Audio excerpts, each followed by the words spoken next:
following is a production of DallasCowboys.com and the Dallas Cowboys Football Club. How about them Cowboys?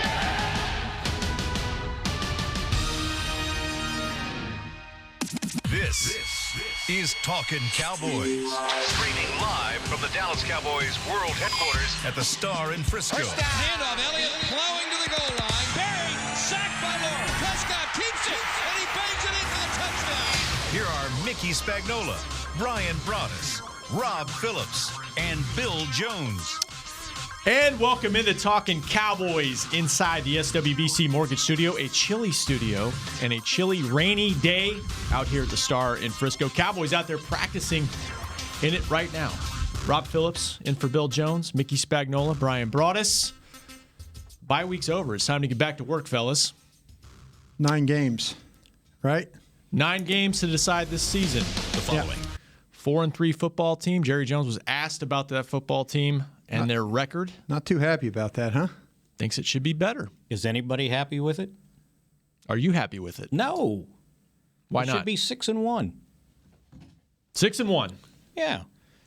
The thing I learned this weekend is teams take advantage of players being out, like Green Bay taking advantage of Kansas City not having their quarterback. Yeah. Wish you could have done the same thing against New Orleans. You know, anytime a key player is out of a game, you got to take advantage of that. And that's maybe what this team is. Maybe this team is a 4-3 team. You know, that's what the record says. Am I right about that, Mickey? Yeah, absolutely. And when you go back and look at it and you lose 2 of those 3 games by 2 points, should have won both of them. Sure. I'll give you the Green Bay game for whatever reasons, and there were a lot of reasons they ended up losing by what they did. But you can't lose to the Jets. Nope. I'm sorry. Yeah. And look what these other teams have done to Sam Darnold the last 2 weeks. Yeah. So even though they had a lot of offensive guys out, you still felt like they should have found a way to get it done. Somehow. 92-yard touchdown. Yeah. That had nothing to do with the offensive tackles not being there. This is Jerry's quote on the Fan this morning. I think that we have the potential. He's speaking about being a contender. I don't think the way that we have played so far will get us there. On balance, the good and bad. Yeah. But he cites the health of this team right now, the talent level, and the things they're trying to do to improve moving forward. He said, quote, I think we've got a chance to get to the playoffs, and if we do, and if we're healthy, I think we've got a chance to advance. He's being awfully realistic about the situation right now. Well, they do lead their division. I mean, when you see what they did to the Eagles, it's like, okay, well, how about that on a consistent basis? Yeah. You know, you had New Orleans. You're on the road, right? On the road in that place, and you hold them to 12 points. Mm-hmm. And all you can manage is 10. You know, and weird things happened. I know. You lose 2 fumbles. One of them shouldn't have been lost.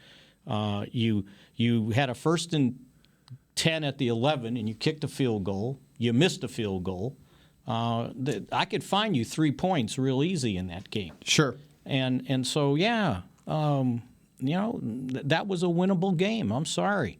And we knew that. That's why I don't know why when Jerry said that today, everybody's like, oh, no, he's unhappy. Well, they're all unhappy. Go ask the head coach. Sure. Go ask the quarterback. Yeah. You know, go ask the CEO. They're all unhappy that they're 4-3. So, and that's a good thing because they shouldn't be satisfied, and especially with the loss to the Jets. So we'll see where it goes from here, and it's going to be a tough road. You got to go play Monday night, then you got to come home, play Minnesota, and then the next 3 of the 4 games are on the road, and one on a short week after a long trip back from New England on an afternoon game. And I imagine we'll get into the Giants probably as the week goes on, Brian, but it's a different football team. It is. Different quarterback that they'll face this week. It is. Daniel Jones is – I've applauded Dave Gettleman and Pat Shurmur for making that move. You know, they were going nowhere with Eli Manning. Eli Manning is a great part of their history.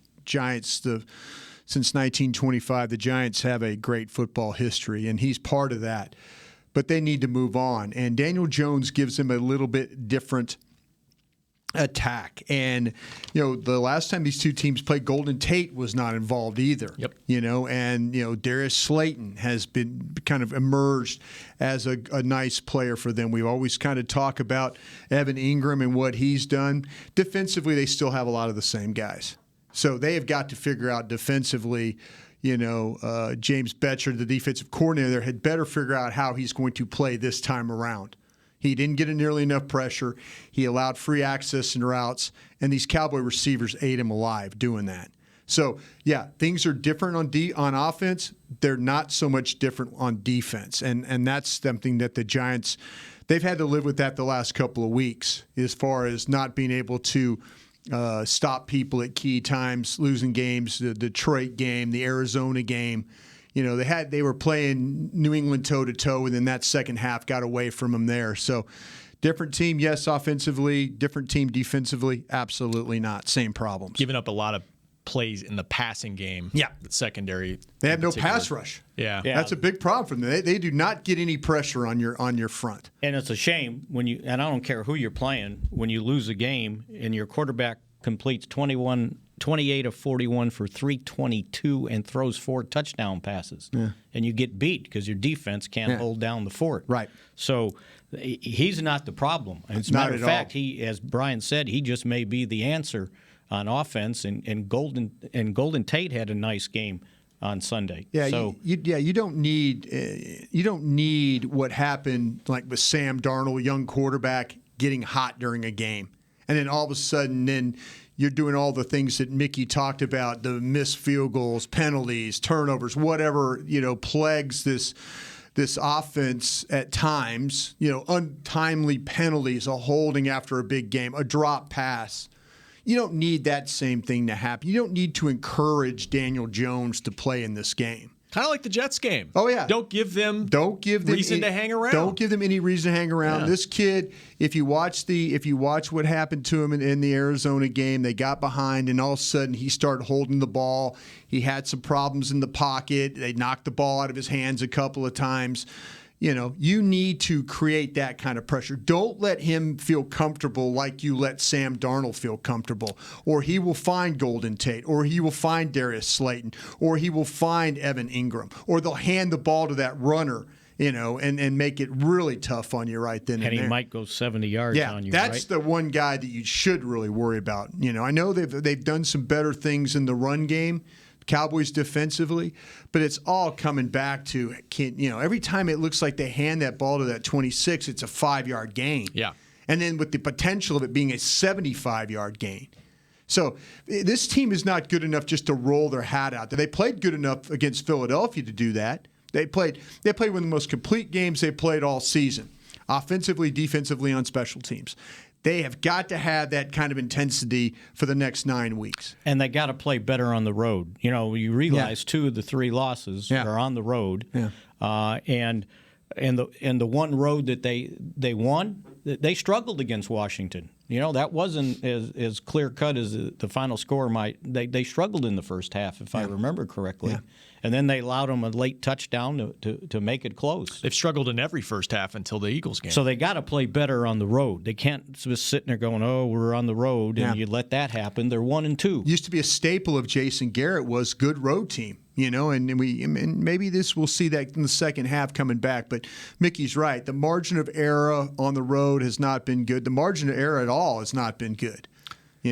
That's been a problem. Absolutely. Now, the bye week, I'm sure, helped a lot of guys get healthy. Yeah. And, Brian, you radio professional, you segued right into the defensive pass rush and trying to improve that. Right. They've got a new player on defense, number 79. He's out there practicing right now, Michael Bennett. Cowboys completed the trade with the Patriots. Kind of came together quickly on Thursday as everybody was getting done with the work week. Give me your impressions on that trade. Nick, you want to start this thing off? Yeah, I think it was one of those risk-reward things. Very low risk on it. From a compensation standpoint, it starts with a conditional 7th, and it only become a 6th in 2021, by the way.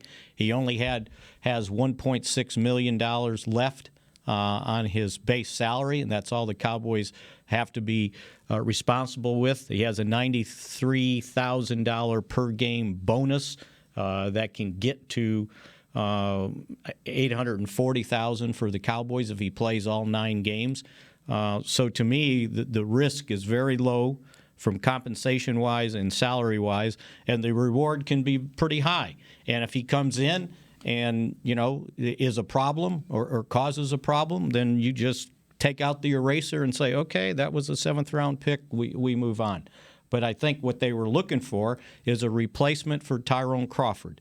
They needed somebody that can play inside as a pass rusher, and he can also play defensive end. So I just don't see as it's a win-win situation at this point. And as long as he behaves himself and doesn't become destructive in the locker room, go with it. Veteran guy. He had 9 sacks last year for the Eagles. A lot of pressures too. Yeah. I mean, that's one 30.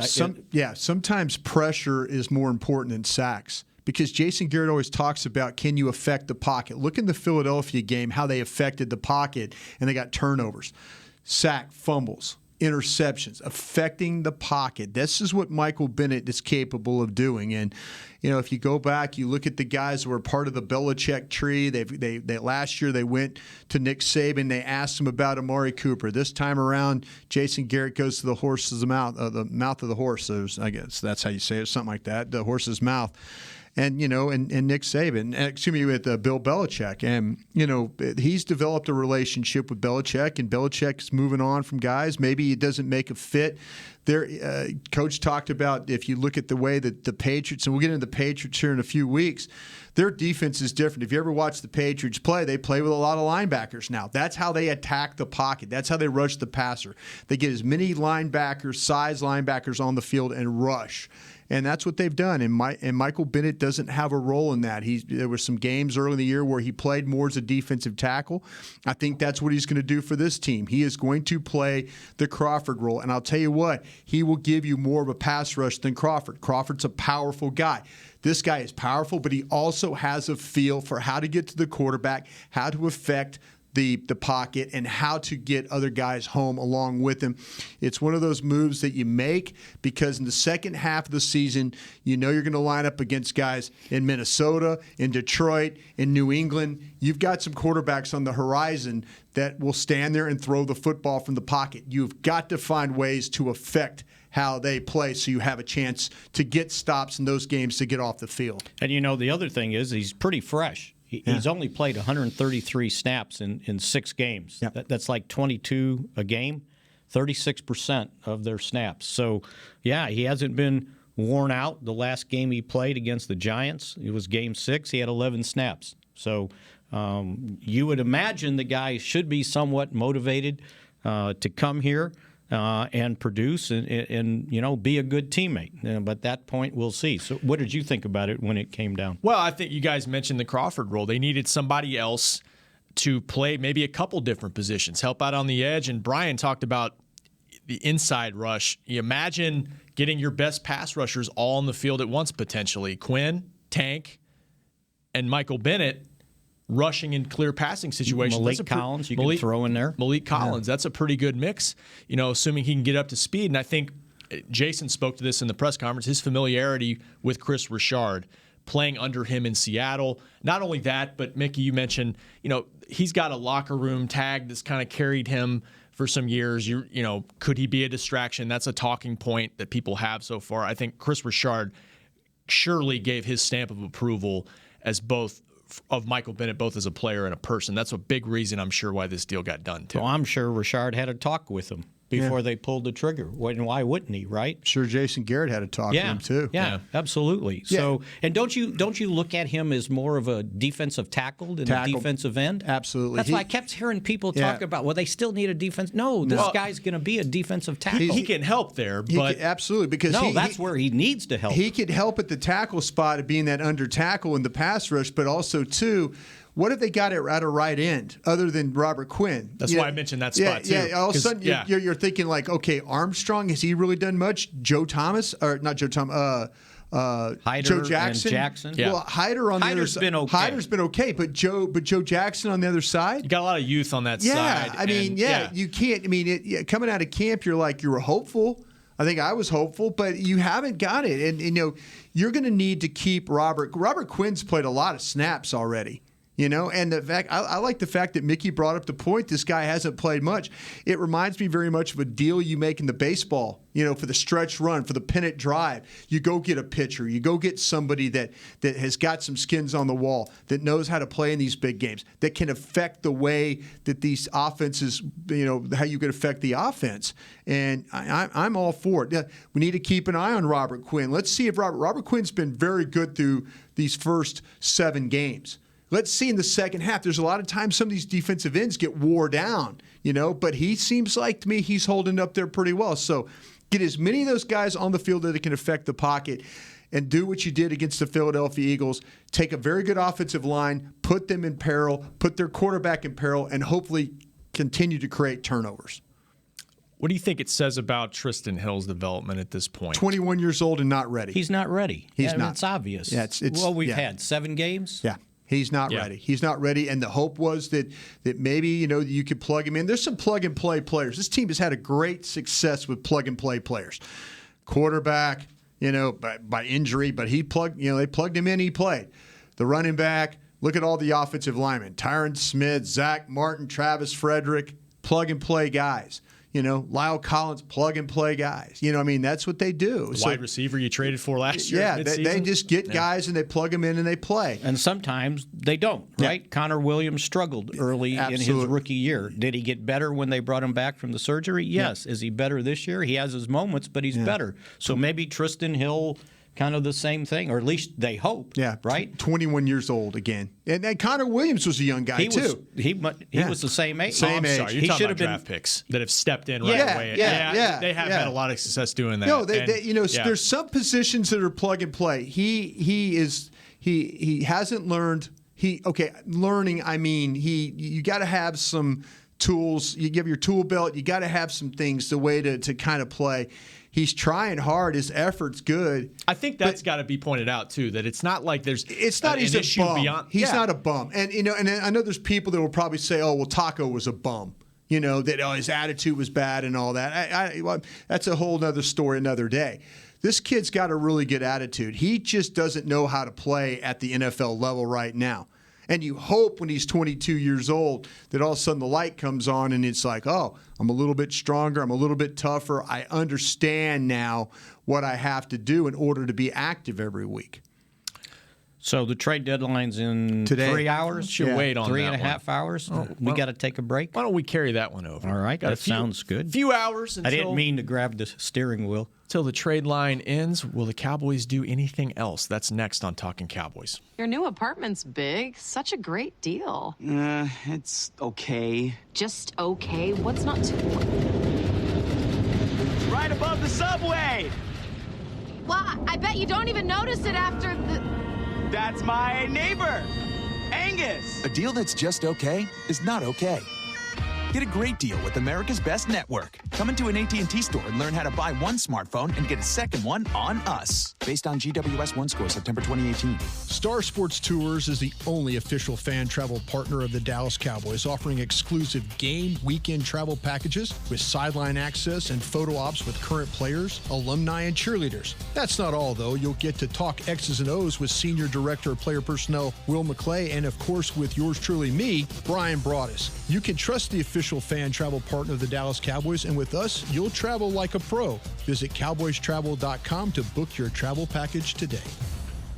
Work the Cowboys way and channel the winning business tradition of the Dallas Cowboys and the Jones family at Formation. This dynamic workspace provides an elevated work experience on the Star's aspirational campus with exclusive membership options available to meet varying needs. Choose from open workspaces, dedicated desks, and private offices to leverage our home field advantage for your individual business success. Limited memberships are available now, so apply today at formationatthestar.com. A man's Stetson doesn't just protect him from life's elements. It projects an unstoppable and legendary spirit, just like the men wearing silver and navy on the field every Sunday. Since 1865, Stetson hats are American-made with pride right here in Texas. They are still the official crown of all self-respecting Cowboys. And Stetson is proud to be on the field with America's team. Find Stetson hats in the Pro Shop or at Stetson.com today. Back to Talkin Cowboys. Join us November 9th on Tostitos Championship Plaza for the Salute to Service Plaza Party. Enjoy live entertainment, military ceremonies, Dallas Cowboys alumni autographs, and more. After the event festivities, the Star will be hosting the top 2 Madden players. Mickey, you in that group? No. As they face off in the EA Sports Madden NFL 20 Club Championship presented by Spire. Go check that out November 9th. Welcome back to Talkin Cowboys. Your Dallas Cowboys are back to practice after a long bye week. This is a bonus day because of the Monday night game against the Giants, technically next Monday, next week. And probably a lighter practice, Mick. What's it going to look like today? Yeah, I think it's going to be a very light practice. You know, they understand what the schedule is coming up. You know, you get back late on Monday night, and you got a short week, so it's even shorter because you probably won't get back till 4 or 5 in the morning. So they've got to be very mindful of these guys' legs. Even though they had the break, you don't want to get back and wear them out, and then they're tired for the next week after that game, and the fact that they've got the 3 road games in the next 4 after the Minnesota game on the road, and you're going to have to play at New England. You're going to get back late, and then a short week for Thanksgiving, and then a road game the next Thursday. So they got to be very careful with how they practice and didn't want to wear them out this week. So they get back in their normal schedule Thursday, Friday, Saturday for this game. So from an injury standpoint, Jason talked about Leighton Vander Esch and Robert Quinn should be good to go. My understanding is Anthony Brown is not quite ready maybe, so they're going to see if he can do something this week, but they're not going to force it. And they're going to make sure that those other guys that played through those injuries, those 5 guys that ended up playing against Philadelphia after being out or missing the last part of the previous game, don't do anything to regress. So they were going to go easy on those guys too, the Tyron Smiths, the La'el Collins, the Randall Cobb, Mari Cooper, Byron Jones, so they're going to be careful with those. But the big thing this week is, my understanding is Cameron Fleming's going to miss several weeks with the strained calf. He suffered on Thursday. Yeah. They had the MRI, and so Brandon Knight, this is your life, unless reference to an old show. Yes, unless I know that one. There's some sort of trade that comes down, and they find a veteran that they can bring in. Because my understanding, he could miss 2 to 3 weeks. Yeah. So it happened on the bye week? It happened Thursday at practice. It happened Thursday, and the worst part is when it explained to me, he wasn't even doing a football deal. He was holding the bags, and the people were punching him like they hold up the pads, and he kind of stepped back and strained his calf. Sometimes those are the worst injuries. That's a position where, okay, if it's Brandon Knight as your swing tackle, you know, and then the next guys up are your guards who would have to move outside and the field moves inside. Yeah, that's the plan 1A is Brandon Knight. Plan 1B is hello Connor Williams or hello Zach Martin. You know, if that came to that. So, you know, and they do have a couple of kids on the practice squad and stuff like that. If they felt like that thing was long term, but Mickey was very on the spot talking about maybe 2 to 3 games kind of a thing. So we'll see. And it's a deal with Tyron Smith and La'el Collins that have been banged up this year. But the bye week, I'm sure, helped both guys. They were able to play in the Eagles game. They were outstanding. Yeah. I mean, I know Smith probably struggled a little bit more than La'el Collins. He eliminated Brandon Graham in that game. And you worry about Brandon Graham. You worry about Fletcher Cox, Brandon Graham. Those are the 2 names you worry about. So, yeah, then this week, you know, I talked about it earlier, the Giants don't have a great pass rush. They just don't. And, you know, if they can hold up, you know, Dak Prescott can continue to make throws.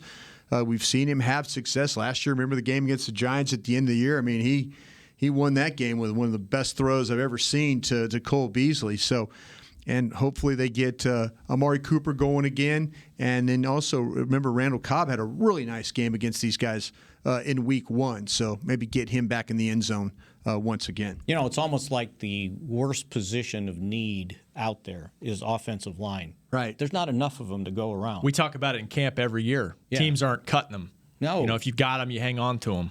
And no one has a surplus. No, and it's funny that you say that. Even the really good teams like New England was hunting. I mean, they're 7-0. They're always hunting offensive linemen. They get away with the guys they play with, but they don't nearly have. I mean, the kid Wyatt, the kid they drafted from Georgia a couple years ago, is just now working back in. I mean, they've gone a long time without having guys, quality backup guys, but they get by because of the quarterback and the receivers and the running backs, the way they play. I mean, remember those last the turnovers. Game when Philadelphia was going to be without Peters. Yeah. Brian pointed out the rookie first. What was it, Dillard? Is that Dillard, his name? Andre Dillard? Yeah. And they were hesitant to play him, and he was a first-round pick. So just imagine what everybody else is out there kind of trying to play with. They're not. You're not going to give up what evidently Washington's looking for with Trent Williams.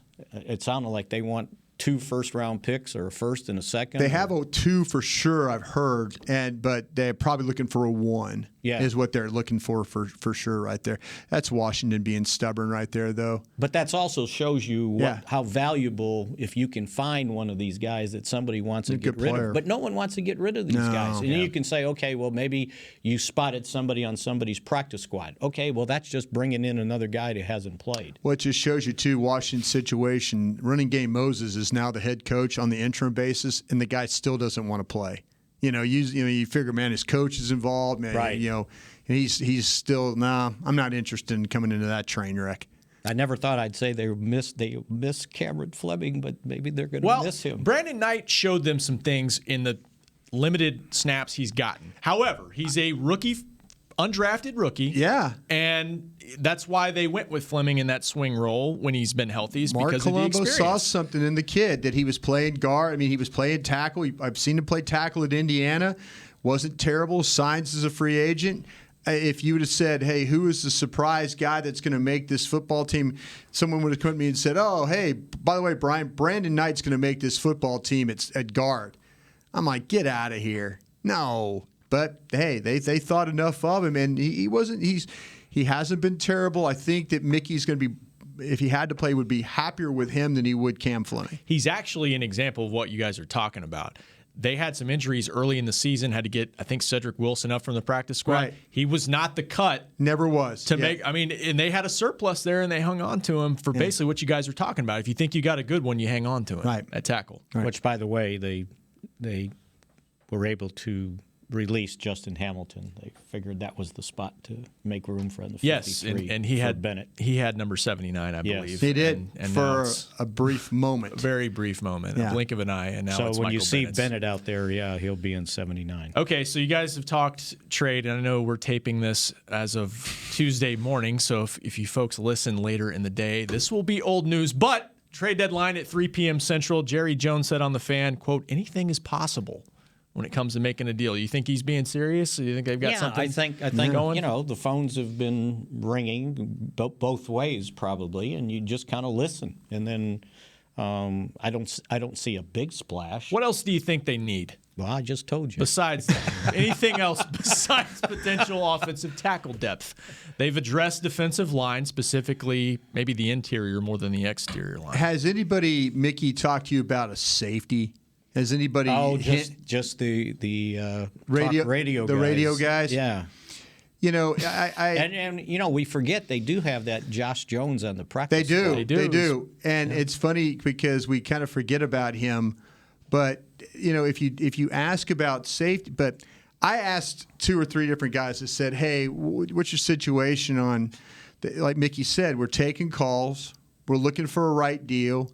I said, "Any specific position?"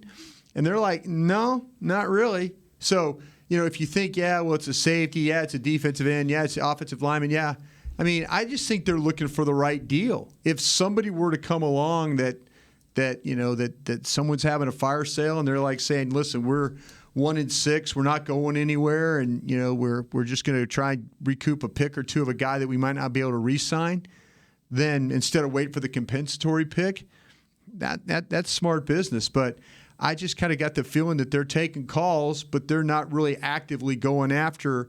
Now it's not like that Williams, the defensive tackle that the Giants got, was a guy that they were interested in. But the price with that, what the Giants end up giving, basically the Giants' third-round pick, at the rate they're going right now, that's going to be like a late 2.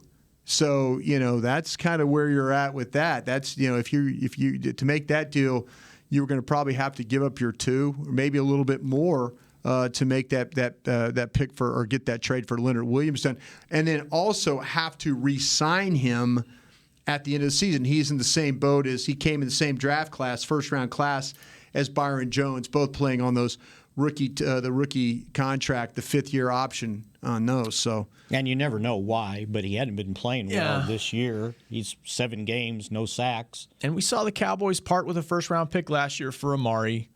But at the time, they said it's not business they love to get into because they know, and as a personnel guy. Oh, I've sat there and watched Jerry agonize not having to pick back-to-back years. And that would have been the first time in, 10 years that they traded a first-round pick? You have to go back to Roy Williams? Williams, yep. It's the lifeblood of your franchise because you're getting... Well, they're pretty good at it. They have been. They have been. And it's essentially 5 years of a contract that's fairly cap-friendly, depending on where you sit.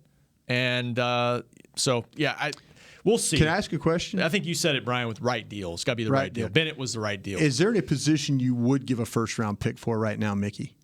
I mean, just any position. Any position for this team, is there any position that you would give a first-round pick for? If it was it's got to be a Maury Cooper type of a player. It's got to be a top, say, 25 type player on someone's team. I don't think so.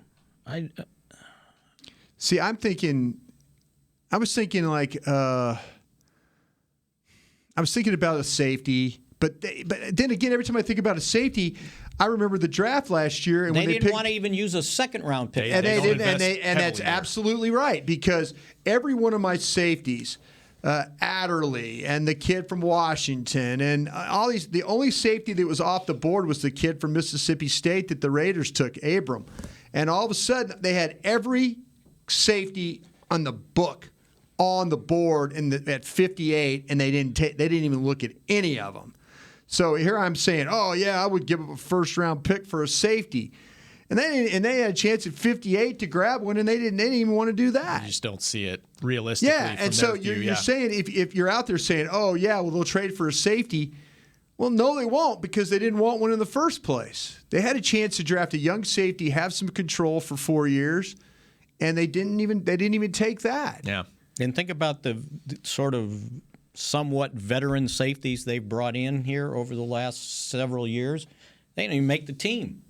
What if somebody offered you a tight end? Is that asking too much, or do you not for a first? I think they really like Blake Jarwin. He's just not on the field exclusively every snap. Yeah, but at some point, time with Witt. Some point you're not going to have Witt, right? Yeah. And you need an all-purpose. Yeah. I don't know if you look at Jarwin as the all-purpose tight end. I mean, that's supposed to be Schultz. We haven't seen him do much, but a lot of that has to do with Witten being here. At some point, you're going to need it, but I don't know. I don't know this year if it's a spot where, we got to fill this role. Yeah, and I need a first-round pick for a tight end. Michael Bennett's a glaring thing that you can because of the we Tyrone talked injury. about it last week. Yeah. We said if they had to do something, they need something at defensive tackle. Yes. And that's what they did. They listened to us. It's funny, too. I was – they don't – Fix it, Mick. They shouldn't. At least me. People were asking me about Hayden Hurst. And I'm asking you a question about a guy that plays for the Baltimore Ravens, so that's unfair. Yeah. He's a tight end. He was a first-round pick with the Baltimore Ravens in 2018. He was the 25th pick overall. But people were asking me about him. I remember him coming out of South Carolina being really athletic. I mean, like really athletic, like these tight ends you see nowadays. But then but he's the third guy. The Ravens have drafted. I mean, they have drafted some tight ends, and he's kind of been an odd man out. Now, I'm not asking for a first-round pick here, but, would they do it for a second-round pick? Would they do it for a third? I don't know if Baltimore would trade the guy. But, I mean, that's the kind of – if you were looking for another position, maybe that tight end, you try and get a jump on that for next year so you don't have to – because this team is going to draft a tight end next year. And the question is, if they do it in the second round, everybody's going to lose their damn mind because they every time they draft a second-round tight end, he doesn't pan out. Well, sure don't want to trade a second then.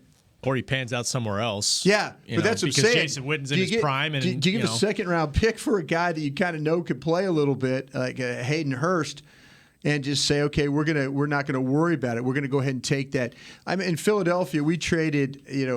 Mike Lombardi and I traded for Hugh Douglas. Hugh Douglas was the 15th player overall taken, and Parcells had enough of him.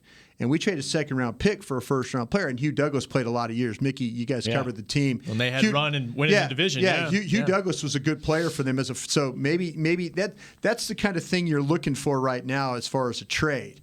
You're looking for maybe I could give a second-round pick for a first-round player that someone really doesn't see in their plans going forward. All right, stay tuned. 3 p.m. Central is the deadline. See if the Cowboys do anything else trade-wise. Yeah. Back next to wrap it up on Talkin' Cowboys. It can be hard to find the right resource for learning about important financial matters. You search how to build savings, you end up reading about the one weird ingredient from supermarkets that can make you taller. That's why Bank of America built BetterMoneyHabits.com, a safe little corner of the internet for answering your financial questions. Full of simple videos and tips, Better Money Habits can show you how to make the most of your money without resorting to random searches that always seem to lead to unbelievable photos of childhood stars grown up. To learn more, visit BetterMoneyHabits.com. It's time for tailgating with the OtterBox boys. The OtterBox that builds those crazy protective phone cases? Yup, and now they're changing the side dish game with the OtterBox Trooper Soft Cooler. Lightweight, mobile, and leak-proof, Trooper is perfect for blitzing a crowded parking lot with a Frito pie. Amazing. Hey, you think I could fit my 7-layer salmon salad into the Trooper cooler? Yup, but please don't. And that's been Tailgating with the OtterBox boys. Learn more about the Trooper Soft Coolers at OtterBox.com. While a player could look good on paper, it's when he's out on the field that you really find out what he's made of. That's why the Cowboys rely on more than just stats and scouting reports when building their team. When picking a tractor, it's why you should rely on more than just specs and features. You've got to take it out and put it to the test. The Cowboys did when they named John Deere their official tractor. Experience one for yourself. Visit myjohndeeredealer.com/football. Dr. Pepper is the one you crave. But how do you explain that craving? Imagine a surging river of ice-cold Dr. Pepper, roaring with carbonated mists of desire.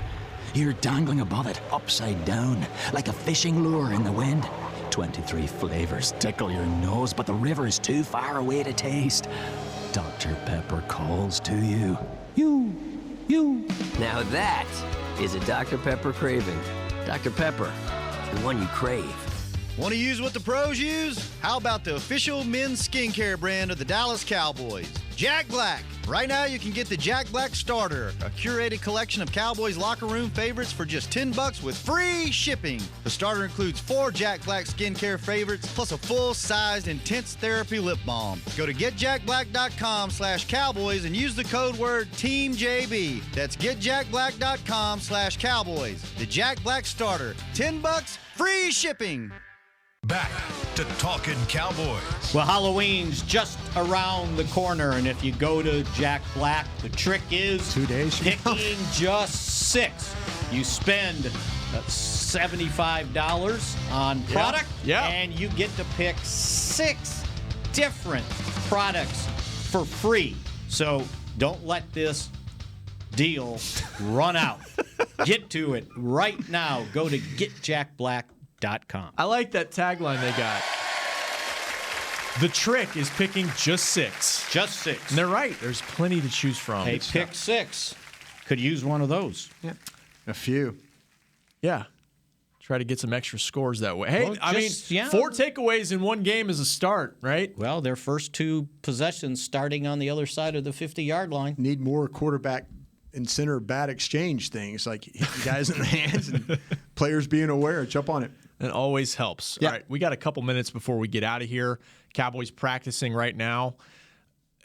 On that topic, last 9 games, Jerry talked about they've got the potential to be a contender. What are you guys looking for down the stretch here? Maybe something different for this team to keep the momentum going that they had against Philly a week ago. Something different. Yeah. Or more of... I'd like to see what I saw from the defense against Philadelphia. Yeah. You know? Get after the quarterback. Brian talked about affecting the pocket. Yeah. This is a young quarterback. Don't let him get comfortable, just to what he said. So I want to see this pass rush continue the way it did against Carson Wentz. They made him uncomfortable. And too many times he was having to roll out and throw on the run. I'll take my chances with that more so than the guy sitting in the pocket playing eeny, meeny, miny, mo out there trying to, got all these choices of where to throw the ball. So that has to be more consistent along with just playing better defensively against the run. Yeah, I think you're going to have to go 6-3 down the stretch to win this division. And so I'm kind of looking at these games like the Detroit, New England, Buffalo stretch. That's got me a little concerned. Which, like Mickey said, though, you need to find a way to play better to affect the pocket. And I guess you could start again with Minnesota, Detroit, and New England. It'd be really nice if they could get Michael Bennett going on this thing and then allow Quinn to continue his role. I even wrote about this last week, was getting Lawrence going too. I think Lawrence is starting to get a feel again, feeling good about himself physically, health-wise. I think you're going to see him with better pass rush. I'm always excited when I see guys like Nate Solder playing for the Giants this week. He does not play with power. He's supposed to be a really good athlete. He allows a lot of pressure. Mike Reimers is the same kind of guy, bigger guy. But I feel like, though, athletic ability-wise, you could do some things to get some pass rush on these guys and affect this young quarterback. Those games I watched, I saw him get struggle in the pocket, drop some balls, hold on to some balls because he wasn't sure about the coverage down the field. So get us a good start here because, again, there's going to be a stretch coming up. Minnesota, Detroit, New England, where you're going to have to deal with some stellar quarterbacks. And you have to be ready to affect them with pass rush and then also be able to cover those guys as well. 6-3 down the stretch is your prediction to try to clinch this thing. And Philly got a tough road win on Sunday. They're not going away. No, they're not going to go away. That's got to be one of the 6 too. Yeah, by the way. I'm looking at that. I don't think the Bears can score 10 points. I mean, they haven't done it all year. They're not so. Their defense, I think, is starting to get wore down. But who knows about the Rams? I just feel like if you could find a way to navigate the middle part of that schedule and get to the end with that Bears, Rams, Philly, and Washington bit, you could set yourself up for some good things. I think that was a good point on Lawrence, too. The fact that he seems to be coming around. Yeah. We just assume when guys have a surgery that's not an ACL that they just come back and play, right? No big deal. Right. Well, it is a big deal. And you have to have confidence in your shoulders once again. Yeah. And and remember how much time he missed. He missed everything. Sure did. Everything. And there's also a chemistry with your fellow linemen getting each other home on rushes. I mean, there's just things getting back into the mix for him that probably took a little bit of time. Well, think about when that stuff worked. It was when he was paired with Tyrone Crawford. Absolutely. Yeah. That's kind of where I was going. And how they kind of they'll have to account for they'll have to account for Michael Bennett. They will have to account for him for sure. All right, good enough. Thanks, you guys, for joining us. We'll be back with Bill on Wednesday to keep breaking down Cowboys-Giants. Cowboys back from the bye, and the break is next. Stay tuned. This has been a production of DallasCowboys.com and the Dallas Cowboys Football Club.